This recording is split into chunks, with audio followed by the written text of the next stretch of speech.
Amados, nós vamos pensar na palavra de Deus. Quem quer pensar na palavra de Deus, diz amém. E nós vamos pensar em Jesus. Glórias ao Senhor. Vamos pensar em Jesus. Por favor, Gálatas capítulo 4, versos 9 e 10. Projete aí na tela, irmão Davi, por favor. Nós vamos fazer a leitura desses versos e vamos meditar. Vamos meditar na palavra do Senhor. É o culto da Santa Ceia, é o culto memorial do Filho de Deus. E é bastante apropriado que meditemos em Jesus. Convém até entender que a finalidade do culto da Santa Ceia é nos fazer pensar no Senhor. Pensar no que Ele é e no que Ele fez por nós. Glórias ao nome do Senhor. Então, os versos nos dizem assim. Gálatas capítulo 4, Efésios capítulo 4, versos 9 e 10. Efésios 4, 9 e 10. Ora, isto ele subiu, que é, senão que também antes tinha descido às partes mais baixas da terra. Aquele que desceu é também o mesmo que subiu acima de todos os céus para cumprir todas as coisas. Glórias ao Senhor. Então, amados, dois versos que acabamos de ler são palavras do apóstolo Paulo aos irmãos Efésios. E nós vamos pensar em Jesus considerando as palavras do grande apóstolo, quando ele fala que Jesus, ele desceu às partes mais baixas da terra e também subiu acima de todos os céus para cumprir todas as coisas. Com toda certeza, eu e você, nós precisamos entender mais de Jesus. Glórias ao nome do Senhor. Há um texto da Bíblia Sagrada que me impressiona muito e eu vou contar para vocês. No capítulo 9 do Evangelho de João, nós temos a belíssima história da cura de um homem que era cego de nascença. Aquele homem foi curado pelo Senhor Jesus e ele foi gravemente perseguido pelos fariseus. E ele foi interrogado por diversas vezes. O seu papai e sua mamãe também foram chamados a dar explicações, porque as pessoas estavam inconformadas que o cego de nascença tivesse tido a restauração ou a cura de sua visão. Ok. Então, o Senhor Jesus, quando foi informado que o cego de nascença, agora curado, havia sido expulso da sinagoga, ele foi, então, disciplinado, ele foi excluído do culto judaico, porque foi curado por Jesus. Olha aí, gente, a perseguição que se desenvolveu contra o homem, que mal ele fez? Nenhum mal. Ele foi curado por Jesus. E quando interrogado, ele não sabe explicar quem é Jesus. E quando pressionado, ele diz, eu não sei quem é ele. E eles insistem, ele é pecador. E ele diz, se ele é pecador, eu não sei. Uma coisa eu sei, é que eu era cego e agora estou vendo. Então, esse depoimento, esse testemunho firme e forte daquele homem, deixou os fariseus, as autoridades da sinagoga, bastante revoltados. Então, eles o excluíram da sinagoga, ele foi expulso, ele foi disciplinado a todo rigor. E então Jesus foi ao encontro dele. E quando Jesus o encontra, Jesus pergunta assim: você crê no Filho de Deus? Aí ele responde: Senhor, quem é ele para que nele eu creia?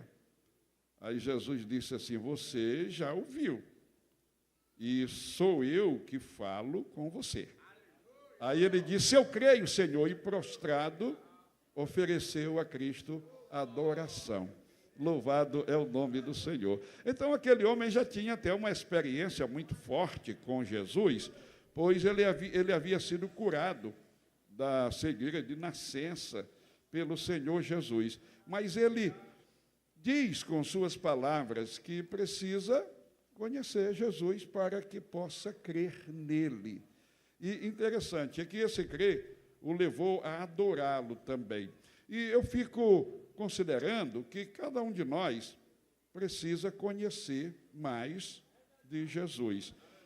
Podemos entender que quanto mais eu e você, quanto mais nós pudermos conhecer do Senhor, maior vai ser a nossa capacidade de crer nele, maior vai ser a nossa esperança, maior vai ser a nossa inspiração para adorá-lo, porque a igreja precisa, de fato, saber que Jesus não é só o filho de Maria, Jesus não é só o Nazareno, Jesus não é só o carpinteiro, Jesus não é só o Galileu, Jesus não é só um profeta, Jesus não é só um homem que exerceu um ministério de pregação e finalmente foi crucificado, foi morto, pendurado no madeiro. Jesus é tudo isso e é muito mais. Jesus é Deus. Glórias ao nome do Senhor. Ele é o ser divino que se humanizou.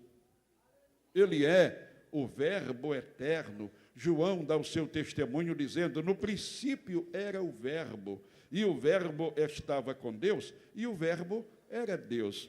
Ele estava no princípio com Deus, e todas as coisas foram feitas por ele, e sem ele nada do que foi feito se fez. E ele prossegue com o seu testemunho acerca de Cristo, e quando chega no verso 14, ainda do capítulo de número 1, ele diz: e o Verbo se fez carne e habitou entre nós, e nós vimos a sua glória como a glória do unigênito do Pai, cheio de graça e de verdade. E nós também recebemos de sua plenitude, porque a lei foi dada por Moisés, mas a graça e a verdade vieram-nos por intermédio do Senhor Jesus Cristo. Este é um testemunho de João, o evangelista. João Batista também dá testemunho de Jesus por diversas vezes, e no último testemunho ele diz que Jesus veio de cima. Ele explica que aquele que é terreno fala das coisas terrenas, porém aquele que veio de cima é sobre todos e fala das coisas celestiais. Então ele dá o testemunho de que Cristo veio de cima. Ele prossegue e fala que o Pai ama o Filho e todas as coisas entregou em suas mãos. E quem tem o Filho de Deus tem a vida eterna. E quem não tem o Filho de Deus não tem a vida. Este permanece, sim, debaixo da condenação, debaixo da ira de Deus. Mas vamos lembrar, amados, algumas palavras do apóstolo Paulo, falando sobre Cristo, falando de sua deidade, isto é, de sua divindade, e falando também de sua humanidade. Ok. Quando ele escreve aos irmãos filipenses, ele fala que o Senhor Jesus subsistia na eternidade em forma de Deus. Porém, não tendo por usurpação ser igual a Deus, esvaziou-se a si mesmo e tomou a forma humana. E, achado na forma de servo, foi obediente até a morte e a morte de cruz. Então, o apóstolo Paulo tem o entendimento e transmite para as igrejas acerca da divindade de Cristo, de sua humanização, que teve a grande finalidade de ser oferecido em sacrifício em nosso lugar.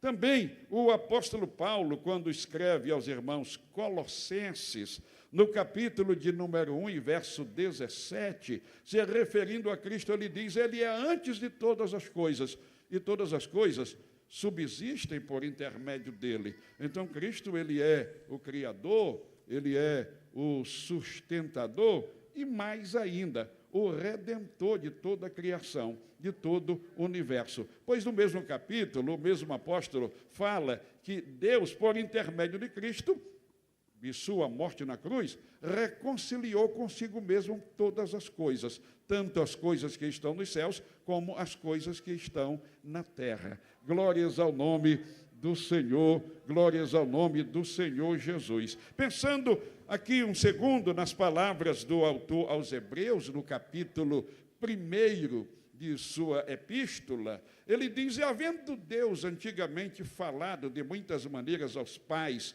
pelos profetas, falou-nos nestes últimos dias através do Filho, Jesus Cristo, a quem constituiu herdeiro de tudo, sendo ele o resplendor da glória do céu e a expressa imagem da sua pessoa, o qual, por si mesmo, fazendo a purificação dos pecados, subiu ao céu e assentou-se à destra do trono da majestade. Glórias ao nome do Senhor. Então, amados, vamos continuar pensando. O Senhor Jesus é o ser divino que se humanizou. E se humanizou com a finalidade de cumprir o que fora estabelecido pelo conselho da presciência divina na eternidade. Pedro, no discurso, no dia do derramamento do Espírito Santo, capítulo 2 e verso 23 dos Atos dos Apóstolos, ele fala que quem determinou a morte de Cristo foi o conselho da presciência divina na eternidade. Então, o Senhor Jesus, ele se humanizou, ele pregou, ele curou, ele ensinou, ele aceitou morrer por nós, ressuscitou, ele subiu ao céu e foi coroado de glória e majestade. E toda essa trajetória, todo esse passo a passo seguido por ele, foi exatamente o cumprimento daquilo que foi estabelecido na eternidade pelo conselho da presciência divina. Para Cristo nada foi surpresa. Para Cristo, nada de tudo que aconteceu envolvendo a sua pessoa foi frustração. Para ele, foi o cumprimento fiel, o cumprimento real de tudo que verdadeiramente ele veio fazer. Porque tudo que ele veio fazer já estava estabelecido pelo conselho da presciência divina na eternidade. Por isso, o Senhor Jesus diz assim: eu sou o bom pastor, e o bom pastor dá a sua vida pelas ovelhas, e ninguém tira a minha vida de mim, sou eu que voluntariamente a dou, e tenho poder para dá-la, e poder para tornar a tomá-la. Este mandamento recebi de meu Pai. Glórias ao nome do Senhor Jesus. Então, considerando as palavras de Paulo aos irmãos Efésios, nós vamos entender ainda um pouco mais. O Senhor Jesus, o grande Deus, recebendo a forma humana, desceu às partes mais baixas da terra. Cabe dizer, ele desceu ao degrau mais baixo de sua humilhação voluntária. Bendito é o nome do Senhor Jesus. Mas ele, depois de descer às partes mais baixas da terra e ao degrau mais baixo de sua humilhação voluntária, ele subiu. Ele subiu e subiu acima de todos os céus. É muito interessante que pensemos no que Paulo está afirmando. Ele subiu acima de todos os céus, com uma finalidade de cumprir todas as coisas. Numa versão mais moderna, diz que a finalidade foi para preencher todo o universo. Glórias ao nome do Senhor. Mas vamos considerar, amados, o Senhor Jesus, ele subiu ao céu. Vamos então pensar um pouco na ascensão de Jesus. Mas consideremos, a ascensão de Jesus é singular. Ele é o único a subir ao céu. Evangelho de João, capítulo 3 e verso 13, está escrito assim: ora, ninguém subiu ao céu, senão o que desceu do céu, o Filho do Homem que está no céu. O catolicismo criou o dogma de Nossa Senhora da Assunção. Faz referência a uma suposta ascensão de Maria. Maria teria subido ao céu. Porém, a Bíblia está dizendo que não. Maria não subiu ao céu. Ela vai chegar lá juntamente conosco. Ela vai chegar na condição de igreja. Ela compõe a igreja juntamente comigo, com você. Ok. Então, ela não subiu ao céu ainda. Ela vai subir no arrebatamento. Também os maometanos consideram que Maomé também teve uma ascensão. Maomé também teria subido ao céu. Inclusive, numa mesquita lá em Jerusalém, uma mesquita muçulmana, você tem a permissão para colocar a mão lá num pequeno espaço protegido por uma vidraça. Ali você coloca a mão para tatear, sentir a pegada, a marca de um pé, como se for um pé humano, agora grandão. E o entendimento ali é que quando Maomé deu a partida para o céu, foi com tanta força que o seu rastro ficou marcado na pedra. Então, os maometanos, os islamitas, acreditam nisso, divulgam isso.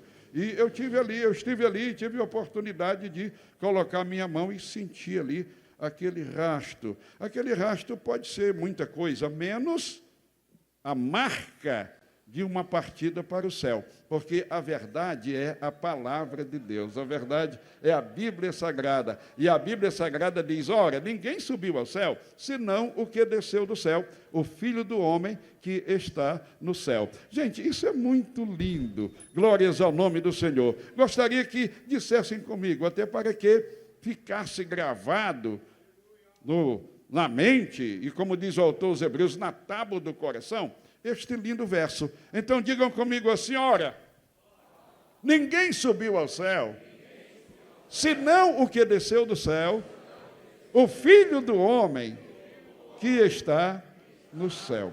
Então somente ele subiu ao céu. Glórias ao nome do Senhor. E são maravilhosas também as palavras do autor aos Hebreus, eu vou até repetir. É que ele, havendo por si mesmo feito a purificação de nossos pecados, subiu ao céu e assentou-se à destra do trono da majestade. Devo lembrar que o Senhor Jesus sempre falou do seu retorno para o céu. Ele, por diversas vezes, falou que ia voltar para o Pai. Eu entrei do mundo, eu vim do Pai, entrei no mundo, agora eu deixo o mundo e vou ter com o meu Pai. Diversas vezes ele fala que vai voltar para o Pai. Os apóstolos não gostaram desta informação. E uma vez eles ficaram tão contristados que Jesus precisou consolá-los, dizendo assim, não se turbe o vosso coração, não se atemorizem. Crede em Deus e crede também em mim, porque na casa de meu Pai há muitas moradas. É como se dissesse, o lugar lá não é só para mim, não. Tem lugar para vocês também. E se eu for e vos preparar lugar, eu voltarei outra vez e vos receberei para mim mesmo, para que onde eu estiver, vocês estejam também. Eles ficaram confortados por alguns dias, mas depois eles voltaram a ficar incomodados com a informação do retorno de Cristo para o céu. Até que um dia, Jesus os consola outra vez, dizendo assim, eu não vos deixarei órfãos, eu rogarei ao Pai e vos enviarei outro Consolador. Ele ficará convosco para sempre. Isso é Jesus confortando os seus apóstolos, porque ele está anunciando que vai voltar para o Pai, e os apóstolos ficam preocupados, desanimados e muito tristes. Então o Senhor fala deste modo, vocês não vão ficar sem pai, eu vos enviarei outro Consolador. Até que chega o momento que Jesus faz uma exortação bem decisiva. Eles continuam inconformados com a proposta do Senhor voltar para o céu. Então Jesus disse assim: olha, se eu não for, o Consolador não virá. Entendam isso, se eu não for, o Consolador não virá. Então, o Senhor Jesus, ele, de fato, precisava, para cumprir todas as coisas, voltar para estar sentado ao trono, coroado de glória e de majestade. Bendito é o nome do Senhor. E como diz o apóstolo Paulo, para cumprir todas as coisas. E a Bíblia nos ensina que o Senhor Jesus, ele, depois de orientar os seus apóstolos, é muito interessante o texto de Lucas, no capítulo 24, versos do 48 em diante. Depois de boas orientações, de promessas aos seus apóstolos, ele os chama para Betânia. E não apenas os apóstolos, mas uma multidão de irmãos os acompanham até Betânia. E lá em Betânia, o Senhor estende as mãos para os abençoar. E, de mãos estendidas, abençoando aqueles irmãos e irmãs, ele é levado ao céu, ele sobe na presença deles. Glórias ao Senhor. Foi um espetáculo lindo, foi algo bonito demais, belíssimo, tanto é que os apóstolos ficam olhando para cima, não só os apóstolos, aquela multidão fica olhando para cima, e conforme o registro de Lucas, no capítulo 1 dos Atos dos Apóstolos, eles ficaram muito tempo olhando para cima. Esse é o entendimento, porque foi necessário que anjos descessem e dissessem para eles: varões galileus, por que é que vocês estão olhando para cima? Se fosse uma olhada rápida e tivessem voltado os olhares para o mundo horizontal, não tinha havido a necessidade de anjos descerem para falar com eles. Então, o entendimento que eu tenho é que, de fato, eles ficaram muito tempo olhando para cima. Mas Jesus tinha dito que eles voltassem para Jerusalém para que recebessem o revestimento de poder. E eles estão, então, olhando para cima, quando anjos descem e dizem: varões galileus, porque vocês estão olhando para cima, este Jesus que dentre vós subiu ao céu, da mesma maneira ele há de voltar. Glórias ao Senhor. E Marcos, o evangelista, faz a informação de que ele subiu na presença deles e assentou-se à direita do trono de Deus. Glórias ao Senhor. E Paulo diz que ele fez assim para cumprir todas as coisas. Para cumprir todas as coisas. Para cumprir todas as coisas. Bendito é o nome do Senhor Jesus. O que ainda precisava ser feito? Claro, muitas coisas. A gente pode pensar em algumas consequências imediatas à ascensão de Jesus. Ele subiu ao céu e algo importante aconteceu com a sua subida ao céu e nos dias, no tempo que se seguiu, até o dia de hoje, se aguarda consequências da subida, do retorno de Cristo para o céu. Já já estaremos entendendo ainda melhor. Mas eu quero que pensem comigo. O apóstolo Paulo, ele fala que o Senhor Jesus, ele triunfou contra os seus inimigos, de modo que despojou as potestades. Ele venceu os seus inimigos e os expôs ao vitupério. E considerem comigo, o mundo espiritual de oposição a Deus, claro, estava muito atento a todos os fatos da vida de Cristo. Nascimento, ministério de pregação, de ensino, de milagres, depois morte, ressurreição, e também deve ter trazido para o mundo espiritual de oposição a Deus uma grave preocupação, um grave espanto, quando tomaram conhecimento de que ele tinha voltado para estar entronizado entre os querubins. Eu posso pensar no olhar espantado dos seres espirituais da maldade, já que a Bíblia diz que eles foram despojados e foram lançados ao vitupério, quer dizer, eles foram vencidos.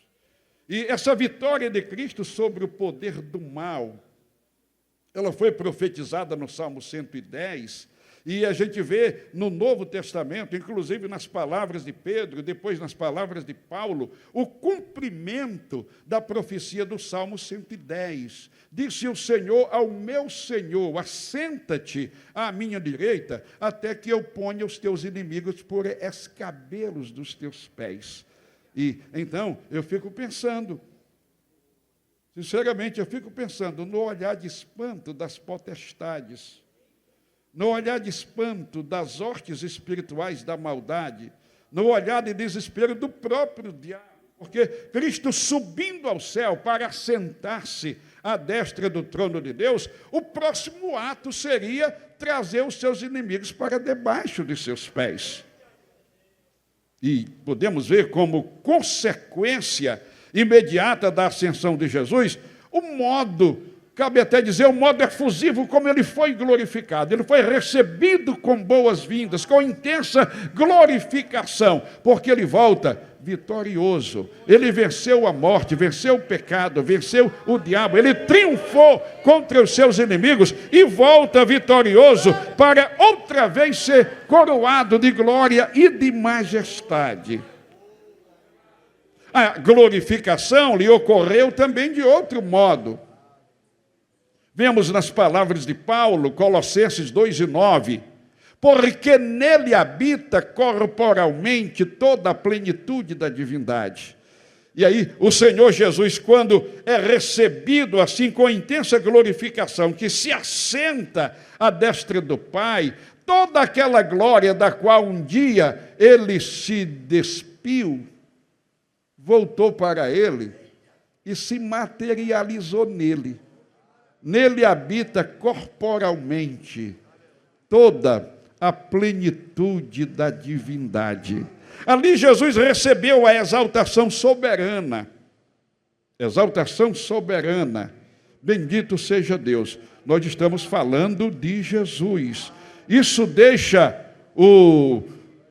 os elementos das forças espirituais da maldade totalmente assustados. Agora a igreja fica vitoriosamente glorificando a Deus, porque assim Jesus estabeleceu a nossa vitória. Bendito é o nome do Senhor Jesus. Paulo, ele fala que ele, achado na forma de servo, foi obediente até a morte e a morte de cruz.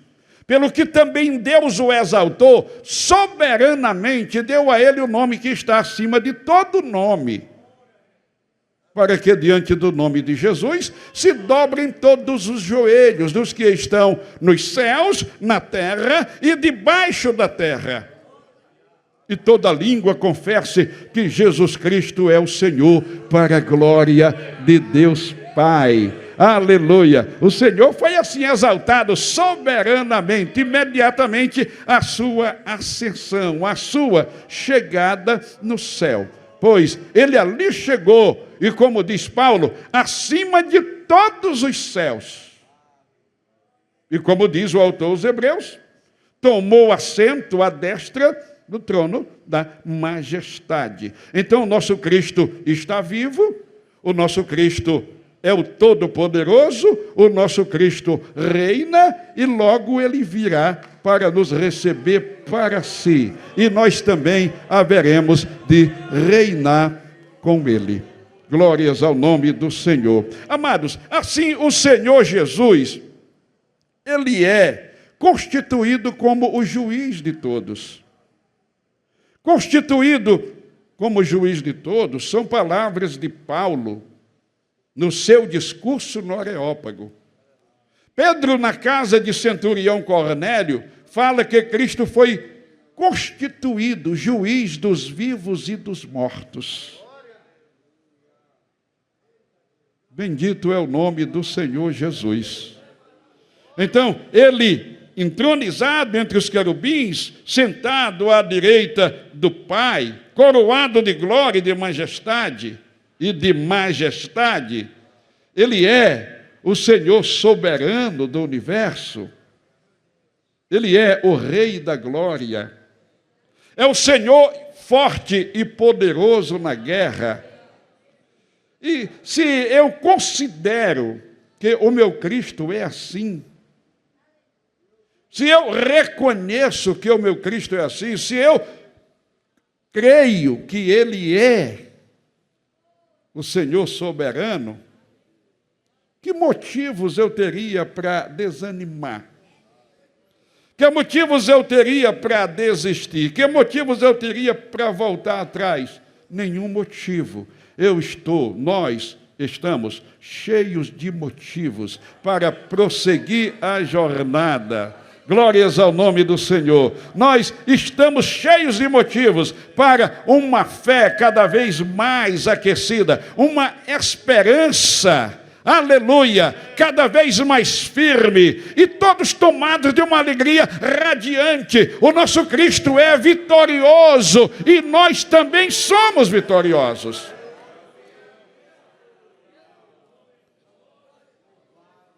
Capítulo 2 e verso 14 da Epístola aos Hebreus. Isso aqui chega muito perto de nós, gente. Nos fala que Cristo, ele se tornou semelhante a nós, participando da carne e do sangue, para que, por intermédio de sua morte, aniquilasse aquele que tinha o império da morte, a saber, Satanás. Ainda aos Hebreus 9 e 26, temos a afirmação de que o Senhor, pelo seu sangue derramado no sacrifício, aniquilou o pecado. Bendito seja Deus. Então quero que entendam, creiam e digam comigo assim: o Senhor Jesus, através de sua morte, aniquilou o pecado, aniquilou a morte, aniquilou o diabo, e tudo isso para nos dar vitórias. Vitórias. Levanta as mãos aos céus e adora o Senhor. Exalta. Bendito é o nome do Senhor. Glória. Aleluia. E eu quero encerrar com as palavras do apóstolo João, quando ele faz uma identificação de Cristo. Eu fico grandemente impressionado com as palavras de João, mais uma vez fazendo a identificação de Cristo. Quando ele diz que Cristo é a testemunha fiel. E eu fico entendendo, pensando e dizendo assim: ele é a testemunha fiel porque ele cumpriu com fidelidade, de modo cabal, pleno, tudo o que foi determinado pelo conselho da presciência divina na eternidade. Tudo que foi determinado para ele fazer aqui na terra, ele fez, não faltou nada. Ele fez com fidelidade. Ele cumpriu 100% a sua missão, 100% a sua missão. Ele é a testemunha fiel. Glória, louvado é o nome do Senhor. Ele é a testemunha fiel também, porque ele não se permitiu se contaminar. O autor aos Hebreus fala que em tudo ele foi tentado, mas ele nunca pecou. A Bíblia afirma que nunca se encontrou uma palavra, um dolo na sua boca. Glórias ao nome do Senhor Jesus.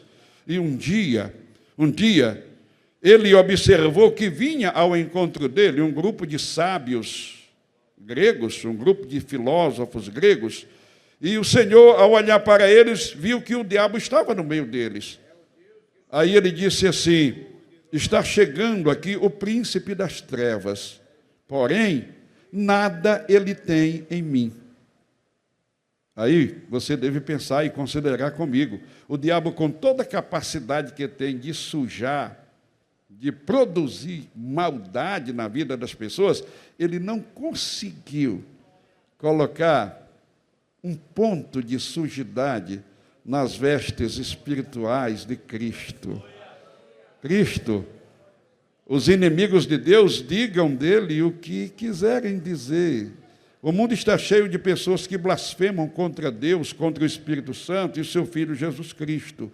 Agora, a Bíblia afirma que ele é santo. Santo, santo, santo. E mesmo vivendo neste mundo, sendo tentado em todas as coisas, nada lhe contaminou. Nada conseguiu produzir um pouco de sujidade nas suas vestes espirituais. Nosso Cristo é santo. Bendito é o nome do Senhor. Às vezes eu lembro de dizer, difícil é me esquecer de contar. É que eu era menino e a gente se ajoelhava na congregação do Muriti, uma pequena congregação de Canabrava, e a gente se ajoelhava ali para pedir o batismo no Espírito Santo. E a gente era ensinado a ficar ajoelhado de olho fechado, dizendo assim: Santo, Santo, Santo, Santo, Santo.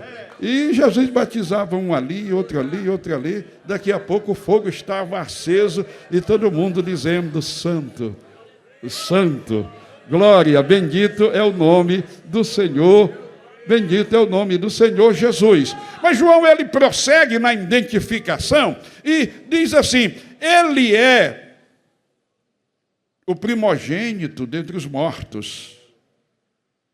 Quero dizer que ele é o único a morrer e ressuscitar na forma definitiva. As demais pessoas que morreram e ressuscitaram, morreram de novo. Agora, o nosso Cristo levantou-se da sepultura revestido da imortalidade, da incorruptibilidade.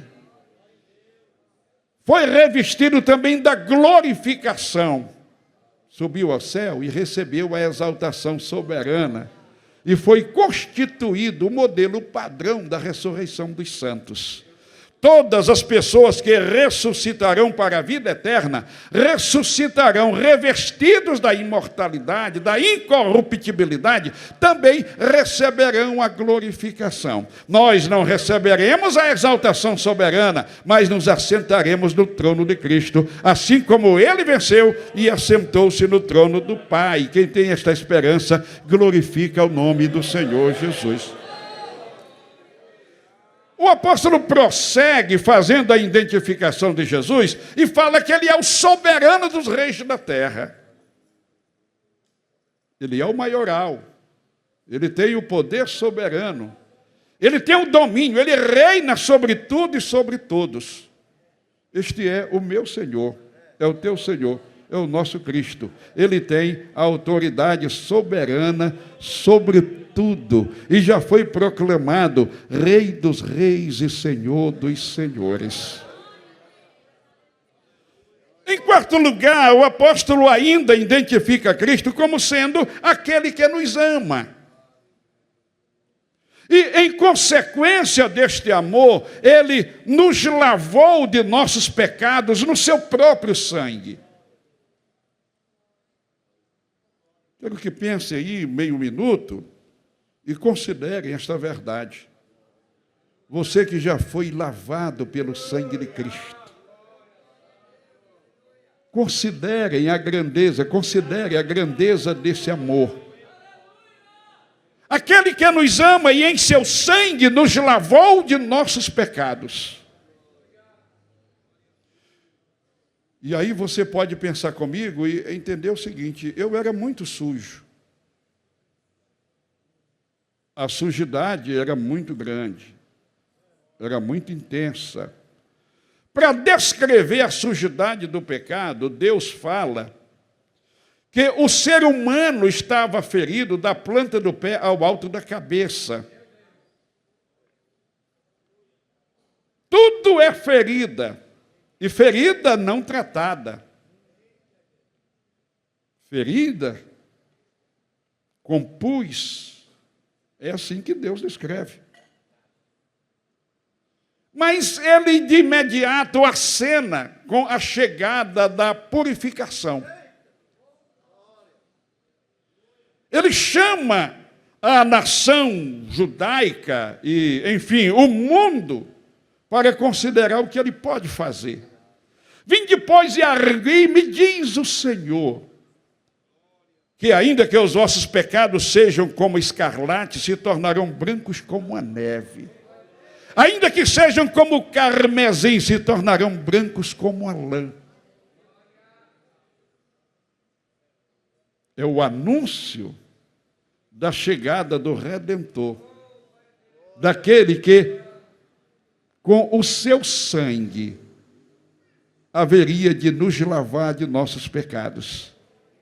Ele chegou, derramou o seu sangue, nos lavou, e já hoje nós cantamos aqui, o sangue de Jesus me lavou, me lavou.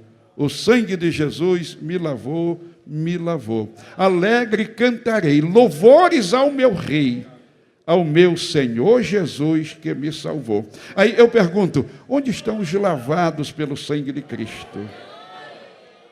Os lavados pelo sangue de Cristo, fiquem de pé. De pé, os lavados pelo sangue de Cristo. Se você não é lavado pelo sangue de Cristo, não precisa ficar de pé nesta hora. Mas se você é lavado pelo sangue de Cristo, fica de pé.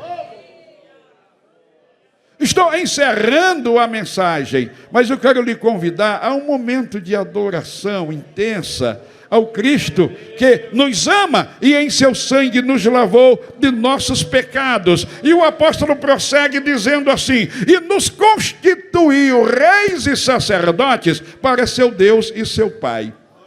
Quanta riqueza, quanta glória. Bendito é o nome do Senhor. Adora o Senhor. Fecha os teus olhos aí alguns instantes. Levanta as tuas mãos aos céus. Oferece aí o melhor da tua adoração ao Cristo que te ama e em seu sangue te lavou de teus pecados. Adora ao Senhor. Os teus pecados eram gravíssimos, mas o Senhor te perdoou. Fez mais do que te perdoar. O Senhor te purificou. O Senhor te lavou. Aleluia, bendito é o nome do Senhor Jesus.